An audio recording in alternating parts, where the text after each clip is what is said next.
This is the story of Hannibal. Well, hello, Clarice. No, not Hannibal Lecter.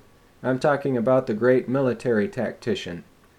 Hannibal is famous for leading an army, including war elephants, across the Alps to catch the Romans off guard. Oh, yeah. Hello.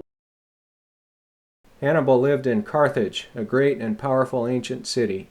Unfortunately for the Carthaginians, another great and powerful city lay just across the sea, Rome.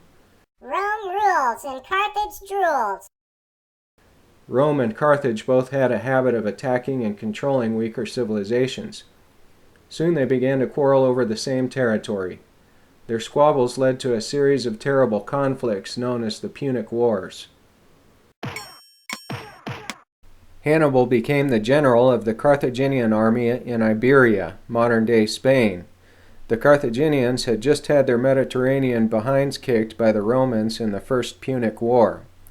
Hannibal hated the Romans and has been reported to say as a young man, I swear, so soon as age will permit, I will use fire and steel to arrest the destiny of Rome. Hannibal wasted no time in provoking the Romans to war. He attacked a Roman ally, the city of Saguntum. Rome declared war on Carthage, and the Second Punic War was off and running.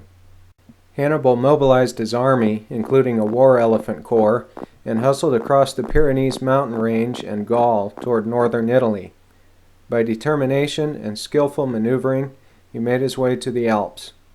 Boldly, he led his army across the mountain range. By the time he emerged from the mountains, he had lost about half of his force, but the Romans, who did not expect him to try something so crazy, were caught with their pants down. They scrambled to send armies to meet him.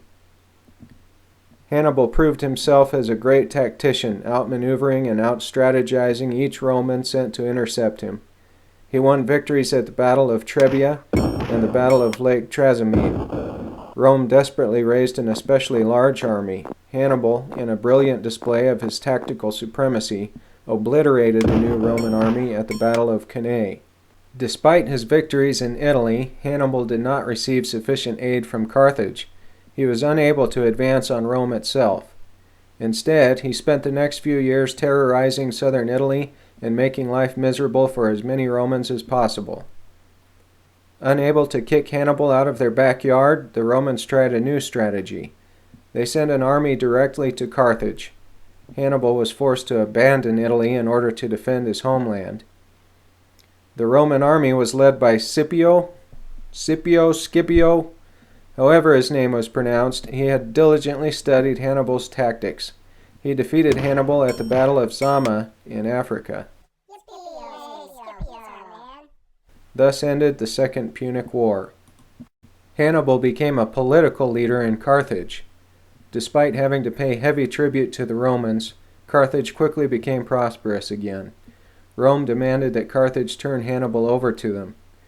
Hannibal fled Carthage and found positions advising and leading other enemies of Rome. When it seemed certain that Hannibal would finally be turned over to the Romans, he committed suicide by drinking poison. He left behind a note that read, Let us relieve the Romans from the anxiety they have so long experienced, since they think it tries their patience too much to wait for an old man's death. So if you can't remember anything else, just remember Hannibal, Alps, elephants.